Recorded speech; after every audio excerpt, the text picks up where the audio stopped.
It is not in the stars to hold our destiny, but in ourselves. I was floating. At least, that's what it felt like. The lack of sensation had left me curious as to where I was, or even why I was there. I don't remember how I got here either, but it didn't worry me.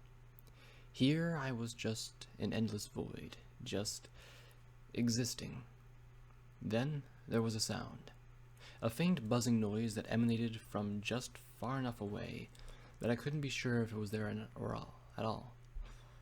The darkness around me started to brighten and shift, changing and taking shape around me as I tried to understand what it was.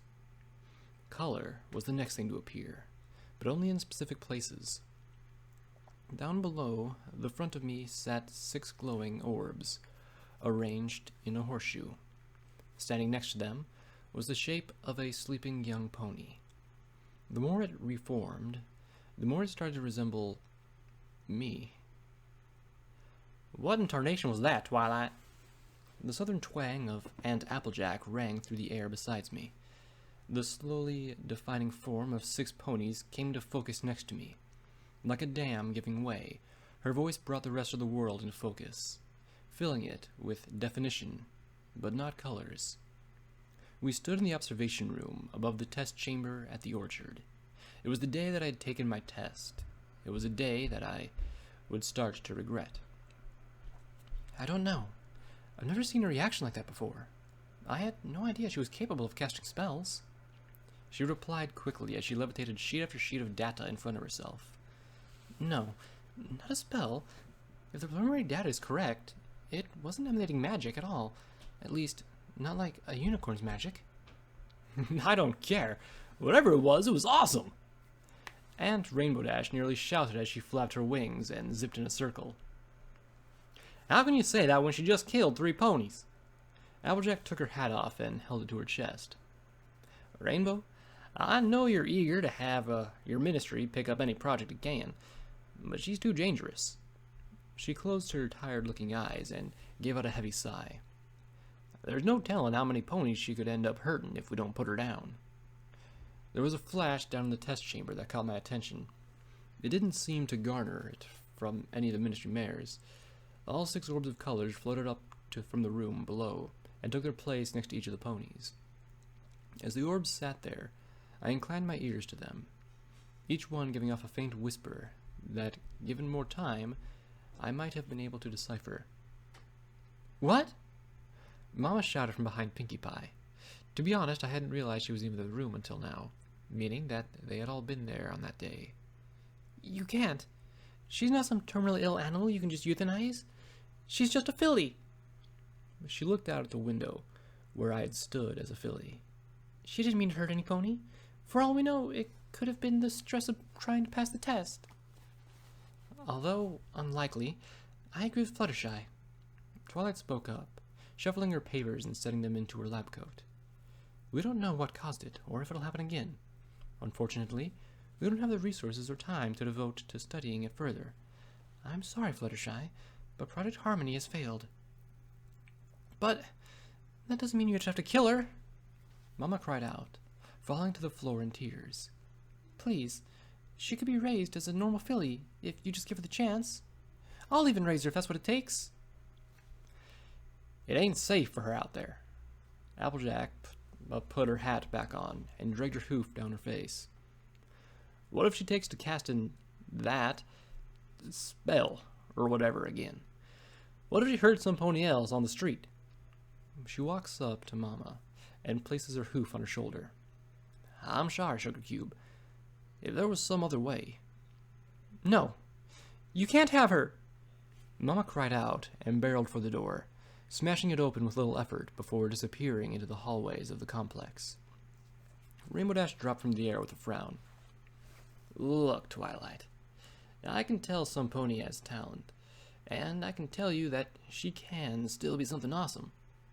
I shrugged at her mane with a shrug. I know you all laugh about how my little ministry actually researches things, but I'm asking you for this one thing. I can help to make her something worth saving. You just gotta give me a chance. Twilight pursed her lips and thought about it for a moment, her eyes slowly drifting to Pinkie. who had so far just sat there in silent contemplation. I don't know why, but when Twilight looked at her, she just looked so sad. In that moment, each of the colored orbs went silent, as if to hang on the moment to see what would happen. I know that my ministry has little to do with this project, but the fact remains that we simply cannot stoop so low as to murder a helpless little filly. Rarity spoke up, turning towards Pinky with a soft smile. Pinky, darling, you've been awfully quiet so far. What are your thoughts? Don't you agree that we should at least find a way to help the poor girl? It's so much to take in. Special fillies, ethereal flames, and the feeling of cold. So much cold. Pinky turned to look at me. Not at Twilight or the others, but at me. Her eyes were wide and bloodshot, shaking with a subtle twinge of pent-up energy and thoughts.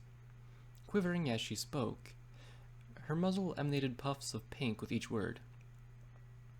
It will work. She will work. Given time. Too much time. Time we don't have. But I can't figure out why. No, not yet. We must save her. She's too important. She gave a small twitch and her pupils shrank, shifting between the other confound mares. Pinky, are you trying your own stims again? Twilight spoke hesitantly. Who cares? Rainbow Dash interjected, hovering in the air and throwing her hooves out. That's 4 votes to save her, so I get the project. She's a filly, not a project. Twilight face-hoofed. Look, what exactly do you think you can do with her? I'm all for helping win the war, but Fluttershy was right. This filly deserves a chance at a normal life someday. It's not like I was going to mess her up at all. Just, you saw those flames went right through the wall. Rainbow flapped hard and spun through the air, showing off the excitability that she still regained even with her age. Think of what she can do if we put her to one of Applejack's mechanical suits. She'd be unstoppable, all while being 100% safe. With a sigh, Twilight hung her head. Fine. I'll contact the OIA first thing tomorrow and start the transfer paperwork. She watched as Rainbow Dash attempted to celebrate a flip, only stopping her with her magic. But this does not solve what we're going to do with her in the meantime. Whatever y'all do is fine, but I'm washing my hooves with this right now. Applejack stated and headed for the door. As am I. Rarity gave a toss of her head and followed. I do hope you find somewhere nice for the filly to live in the meantime, but my ministry has very little to do with what happens from now on. She stopped at the door and gave the others a slight bow. As always, it's been a pleasure to see you all again. We simply must do this more often. The mares each said their goodbyes, and Twilight waved as Applejack, Rarity, and Rainbow Dash left, leaving only her and Pinky in the room. It became still enough that the room, with just 2 of them there, that for a moment, I didn't know if they would ever move again. Slowly, Pinky shook her head with a frown, and the peppermint-striped mane she wore sagged lower with each swing of her muzzle. Who are we kidding? She'll never have a normal life. Her sad tone hung on each word as she looked over to Twilight. All she's known are these walls, and these scientists. This is her home, Twilight. Who are we to just give her away to some pony else? I understand what you mean, and I hate to do it just as much as you do, but we can't give her special care when there's too many ponies out there fighting and dying for the betterment of Equestria. Twilight got to her hooves and walked up to her. If things get too bad for her, I'm sure your memory alteration specialists could help her out, couldn't they? Pinky looked downright horrified at the notion. I've seen what the soldiers of Fluttershy and I helped have gone through. I've seen the anguish and suffering of every lost friend and life-changing wound. We help them forget, but what they went through, that's something no pony should ever have to experience. I know, Pinky.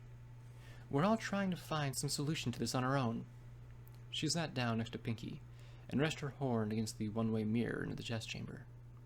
Even Princess Celestia still tries to persuade Princess Luna to make a more diplomatic approach, but I can't help feel like we're only digging ourselves deeper into this war. She tapped her horn against the glass a few times and sighed again. This project would have given us a weapon greater than any megaspell. Just a chance to use the elements of harmony as a tool to persuade peace was worth the risks. But now we have to start all over again. Don't worry too much about it, Twilight. You always think of something. Pinky did her best to deliver a comforting smile, but I think they both knew that these days there wasn't much to smile about anymore. Pinky sat up straight for a moment and blinked. You know, I have an idea about what we can do with Harmony for now. She waved her hoof and walked towards the door. Come on, Twi. Let's go see Fluttershy, and I'll explain on the way. Do you now see? It hit me again, like an applebuck to the head. The voice brought back all my feelings and thoughts. The images before faded away, and I was myself again, standing in the darkness before a pillar of rainbow light. As I had both times, a shadowy pony formed out of the darkness itself, and lowered down in anticipation to fight. I knew it was coming. I lowered myself in response, shifting my weight around to spin myself as I pulled my hind legs close. With more than a little of a grunt, I bucked back hard, connecting with the shadowy pony's head and shattering right through it. I am tired of all this mystery, of this voice. I'm tired of being a disappointment. Good. Again. I won't fucking want to go again. I screamed out, feeling my anger and hatred flow through myself.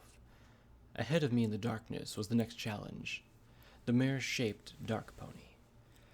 It charged at me with the speed that it had utilized in the previous fight, and then with a quick last-minute roll I managed to dodge.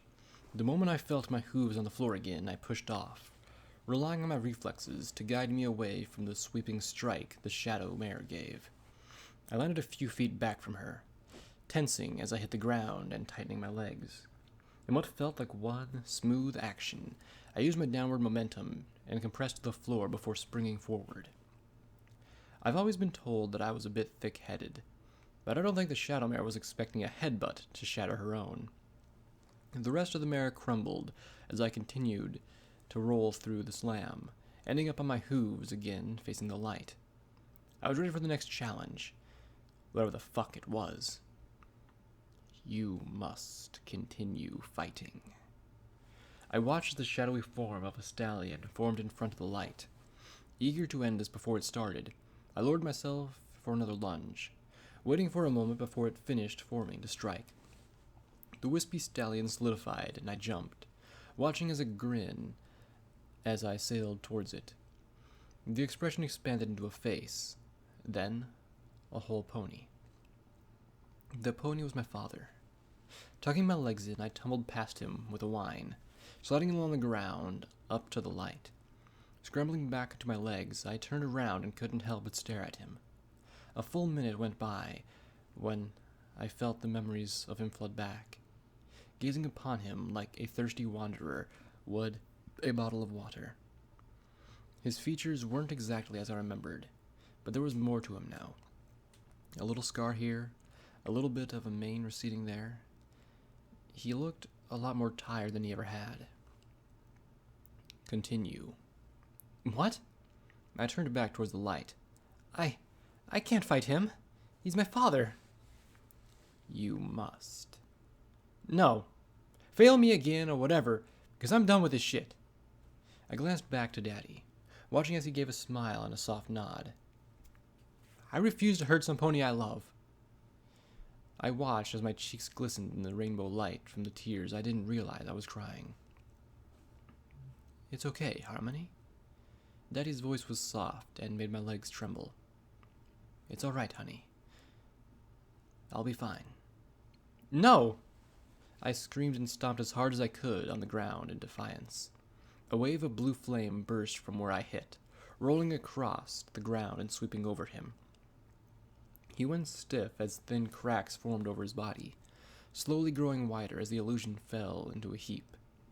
I raised a hoof and looked at it, watching in abject horror as the blue glow drained out from the longer I watched. What am I? You are ready. Daddy! I shouted, sitting up in alarm before immediately regretting the decision.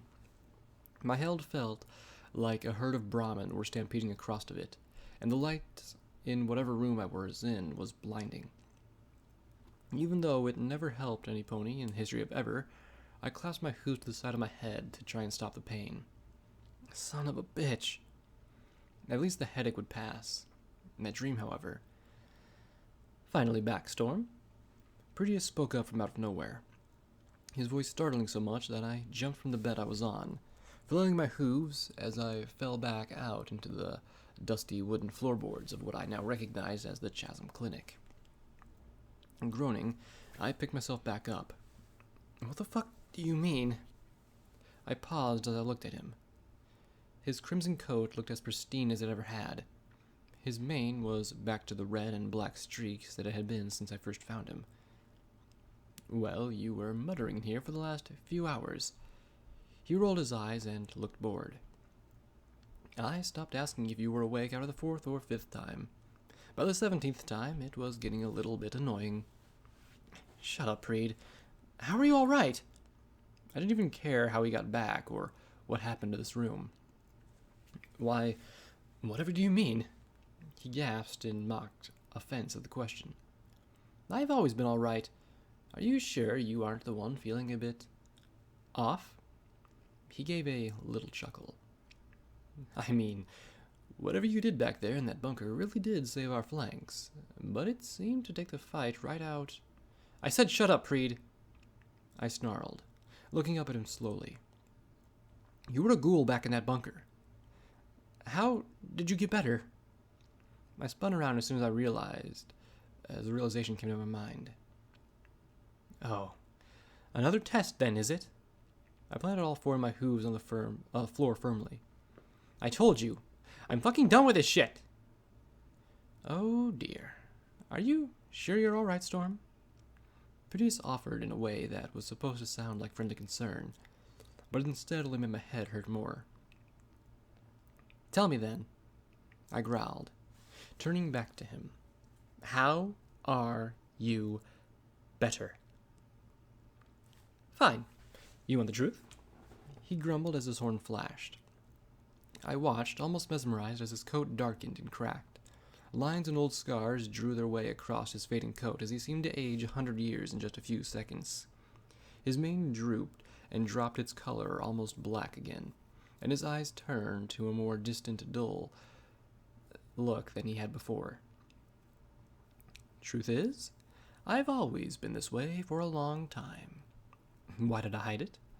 I don't know if you've noticed, but ghouls aren't exactly welcomed by any pony, now are they? The ponies around here don't mind me. Coco, the ghoul I had met back outside the orchard, spoke up as she entered the small room I was in. She flashed me a smile as she closed the door, hoofing the stethoscope around her neck into her ears. But don't worry, your secret's safe with me. She took a moment to listen to the instrument before walking around behind me. She placed the end of the stethoscope against my chest, sending a shiver through my spine from the touch of the cold metal. As much as I didn't want to look, my eyes were transfixed on the changes to Proteus's body. I knew that he was still the same stallion that I'd been traveling with for the last week, but part of me just couldn't accept it. Then Proteus's horn flashed and he went back to looking normal again. Thank you, my dear.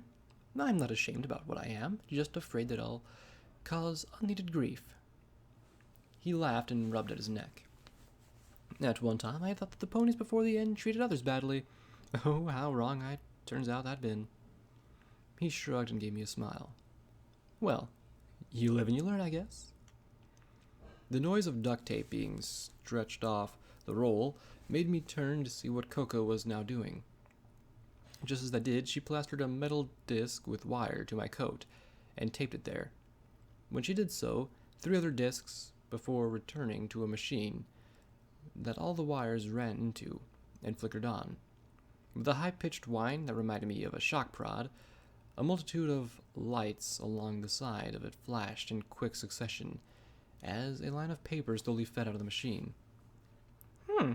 Very interesting, she said, hoofing the crawling paper trail in front of her vision. If this is correct, then there's absolutely nothing wrong with you in the way of your internal organs. She shut the machine off with a flick of her hoof and tore the paper from the feed.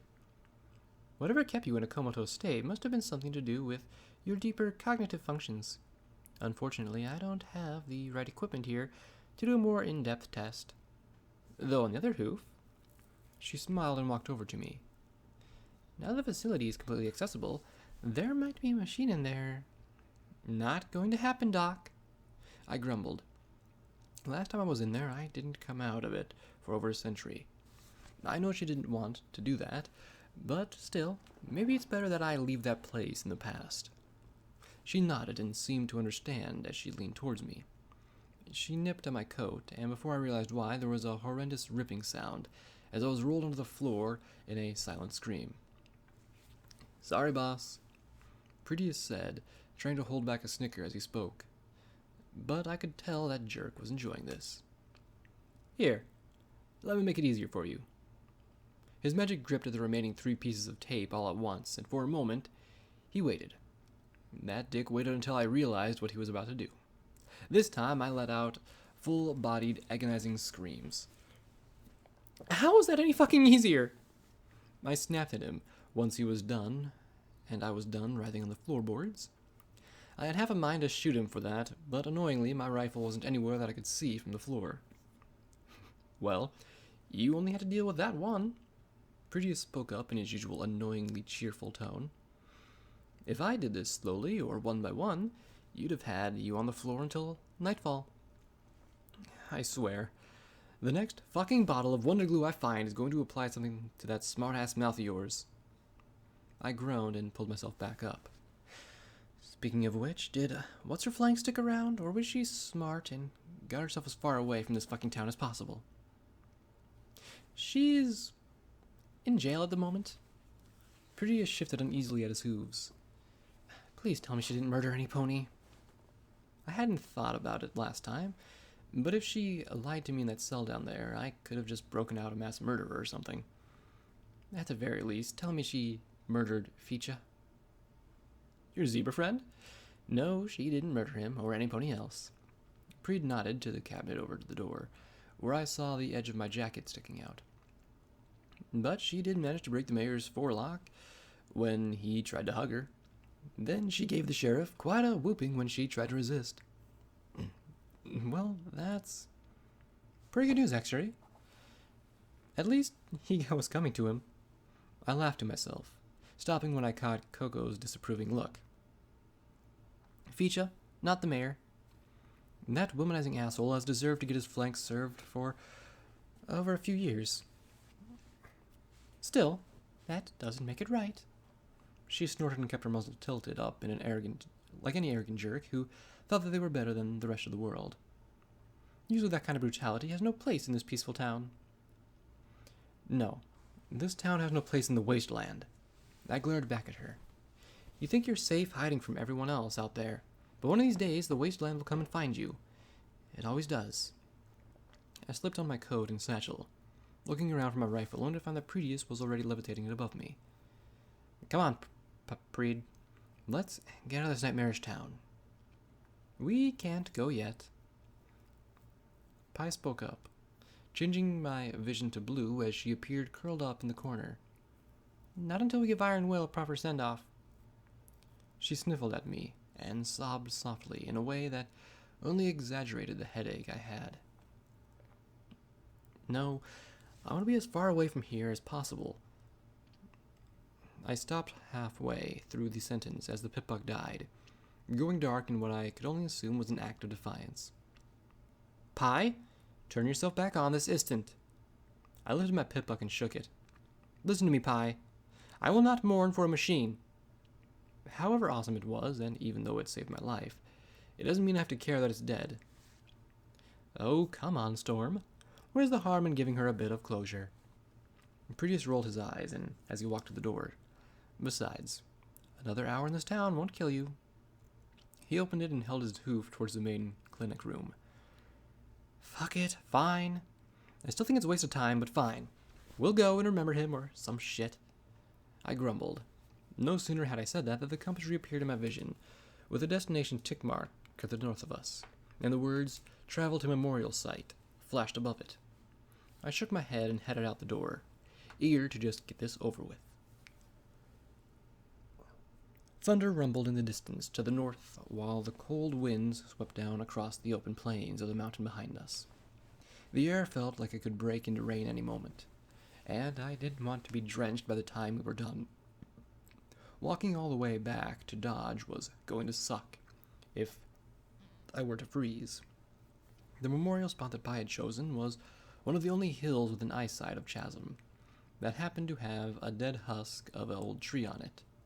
From the looks of it, it must have been split down the middle from a lightning strike sometime far in the past. Its scorched bark had dried and hardened to where it might have been made of rock itself. "Thank you all for coming." My pet buck crackled as Pi slowly formed in my vision. "We're gathered here to mourn the loss of our longtime friend and compatriot, Iron Will. Though he was prepared for the eventuality, he was taken from us far before his time. We will now observe a moment of silence to honor his memory." I rolled my eyes and gave out a light sigh, catching a glare from Pi for my annoyed attitude. It's not my fault he's gone. He could have stayed back with the rest of us instead of charging into a line of paladins. Pi looked up to me and wiped the tears from her digital eyes. "Sis, do you want to say a few words?" I didn't want to say anything. For so many having died around me here in the wastes, I didn't know the first thing about funerals. My parents are still alive, the ponies I considered family are still alive. The only death I now wished I'd known were Mama's and Papa's. But that's a wish that I will end up taking to my grave. Even if I wanted to say something, I didn't know anything that needed to be said. Storm's right.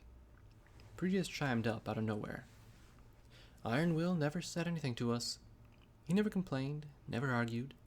The only thing he ever did was watch over us the best that he could. Maybe it was an old equestrian mindset that had died out over the years, but back in my day, we let our actions speak for us. Iron Will died to save the rest of us. He died a hero's death, and I can say that I'm proud to have known him. Preed swoops in with another assist when I'm in a jam. He's not the useless pony I made him out to be after all. His words, though, were well thought out, showing me a bit of the softer side of him that I hadn't seen much of. With all the loneliness and pain around me normally, it's good to see somebody who actually cares about the world around him. It's admirable, in a way. Not something I feel I'm capable of, but still admirable. "Thank you, Proteus." Pi sniffled again with a smile. "That really means a lot. I know you two didn't know him for long, but believe me, he liked you too." "He'll be greatly missed." I finally found the words to speak. It was my first funeral, and I needed to say something, even if it's not something that I could put my feelings into. The wind picked up as silence fell between us again. The feeling of wetness in the air foretold a coming rain, and the crack of thunder only made its arrival seem that much quicker. "The storm's coming. Let's get back to town," I said as I looked a bit at the memorial tree again, catching Pi's depressed look in the corner of my vision. "We'll stop by again on our way out, before we head back to Dodge. All right, Pi?" She nodded and curled up. "Thanks, sis. It means a lot to me." She popped off the screen. The rest of my Pipbuck's functions came back up and shifted to green. Breeze let out a sigh of his own and trotted beside me. "I know you think it was a waste of time, but I'm glad you went through with it," he said, putting his hoof around my neck. "We all need to stick together, if we're going to be friends, and mourning the loss of some pony isn't easy to do on your own." He smirked and raised his eyebrow at me. "Not even for some pony who burns their way out of a Steel Ranger's bunker." "Well, let's not ever do that again, all right?" I snorted back, turning around with him and heading towards the town. The first drops of cold rain started to fall, sending a shiver down my spine. "Well, so long as we can stay away from those walking tin cans, I don't think—" Pretty started to remark before him going silent again. "No, not that." I shook my head and pressed us ahead faster.